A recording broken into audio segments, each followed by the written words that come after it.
Ano naman ang iyong itatayo? Ano nga ba ang mga kapitan ay makagawa ng kahit ano? Ngunit kaming mga prayle ay makakapagbayad ng Gawa ng kabutihan at panalangin? Kung gayo'y papayag akong bayaran lamang ng mga pangako, salip magbabayad ng kwalta, ay sasabihin na lamang nalilimutin ng 5 araw ang mga kahirapan. At ito naman ang ibabayad nyo sa akin ay isang bale sa pagkabilanggo. Ngunit o isang utos ng pagkatapos na wakang nakatalang pangalan.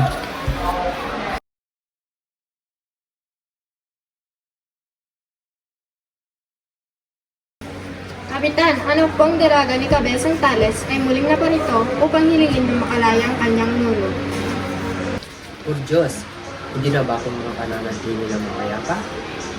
3 araw na ngayon na siya'y naparito. Kawawa naman. O sige, palayan ang matanda. Hindi niyo pa masasabing hindi ako marunong.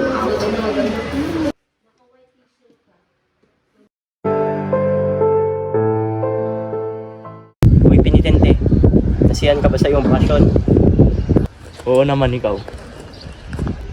Sobrang saya. Nimbitan ako ni Padre Camora. At nakilala namin ang masungit pero magandang kasintahan ni Basilio.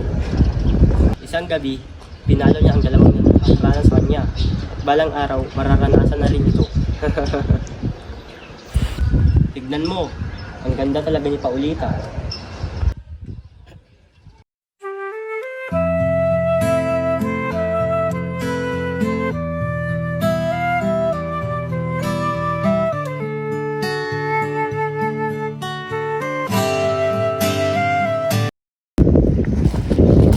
Tenente, tignan mo.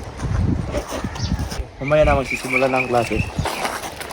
Hindi mo ba nakikita? Nakikiling sila na makakahit ng akademya. Isang kalokohan.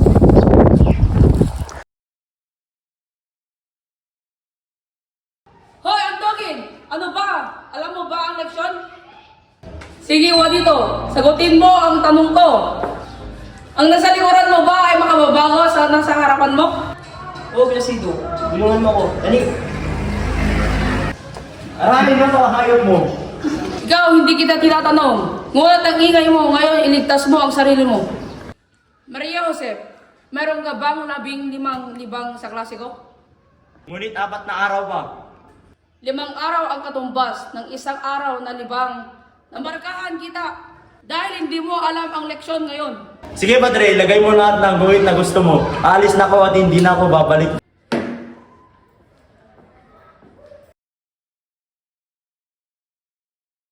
Nice kong tumalon sa dagat. Hindi ka sana napag-initan kung sinabi mo sa akin ang sagot. Anong sabi mo? Puminawon kayo. Makaraig, andito ka na pala. Kaninang umaga, ngay pag-usap sa akin si Padre Irene, ang lahat daw ay tututol. Ngunit ang hingyaan nilang ang kataas-taasan hukom ang magdesisyon. Di naman kumikilos ang hukom. Sabi ni Don Custodio, siya daw ang magdedesisyon. Ngunit paano kung hindi sang-ayon si Don Custodio? Sabi ng Praile, may 2 paraan daw si Ginong Pasta o ang mananayaw na si Pepay. Wala na bang ibang paraan? Yan yung pumupumusap ni Ginoong Pasta. Ginoong Pasta, O isang galing. nais kong maghingi ng tulong ang mga estudyante sa inyo dahil naniniwala kami sa inyo. Ayaw ko makialam sa usap-usapan. Hindi namin hangad na ilagay ka sa kapitan. Isa lang ang aming layunin. Kahangan ninyo mga estudyante, ngunit hindi pa rin ako papayag.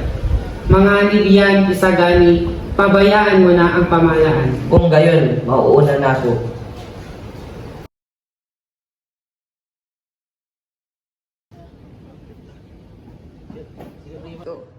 Oo, andito ka pala, Quiroga. Senyor Simon, ako'y lugi, ako'y bagsak. Pinagtanggol kita mula sa mga opisyal. Ang mga manggugulo ay ilan mo sa akin. Siya nga pala si Quiroga. May papasok akong mga kahon at mga baril. Itago mo ito. Ngunit mapanganib yan. Kung hindi mo ito magawa, Quiroga, ay bayaran mo na lang ang iyong utang. Siya, basta hindi ako sasabit dyan. Ako ang bahala. Naiintindihan mo ba? O siya, sige.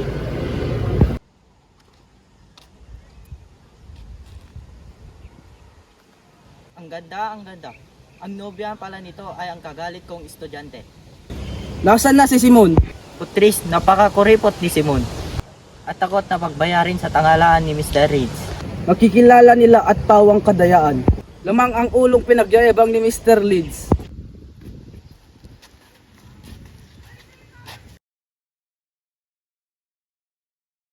Kung gayoy, magsiupo na kayo at magdibing-dibingan. Gawa sa batong buhay na pula ay nakwita ko ang isang kahon na ito. Amoy bangkay! Kadiri!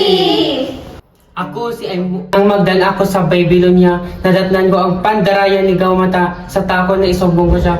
Nang magdan ako sa Babylonia, nadatnan ko ang pandarayan ni Gaumata sa takot na isumbong ko siya. Binalak niya ang aking kasasawi, mamatay, lapastangan sa Diyos, isusumbong kita, mamatay, mamatay, mamatay. Ina, titigil na ako sa pag-aaral. Hindi ko na talaga kaya. Ipinangako ko sa iyong ama na pag-aaralin kita. Ano na lang ang sasabihin niya? Ano mapapala ako sa pagiging abogado, Ina? Gusto mo bang tawagin kang pilibustero? Magtiis ka, anak. Mas bibiliin ko bang maitapon sa dagat, Ina, kaysa bumalik doon? Ibig ko nang maging malaya, Ina. Ginong Simon, matutulungan mo ba akong makapunta sa Hong Kong? Halika, sumama ka sa akin.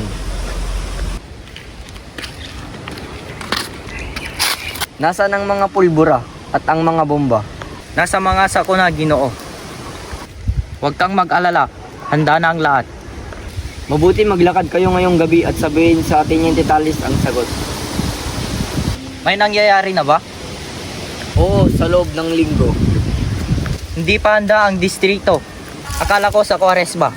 Hindi na natin ipaglalaban, baka patay na si Maria Clara. Una na po ako. Sa ilang sandali, magkikita na tayo. Hinagsikan ang naglayout sa ating dalawa. Hindi na ako uurong. Mga Indyo nga naman, wala nang ginawang maayos. Walang angking talino.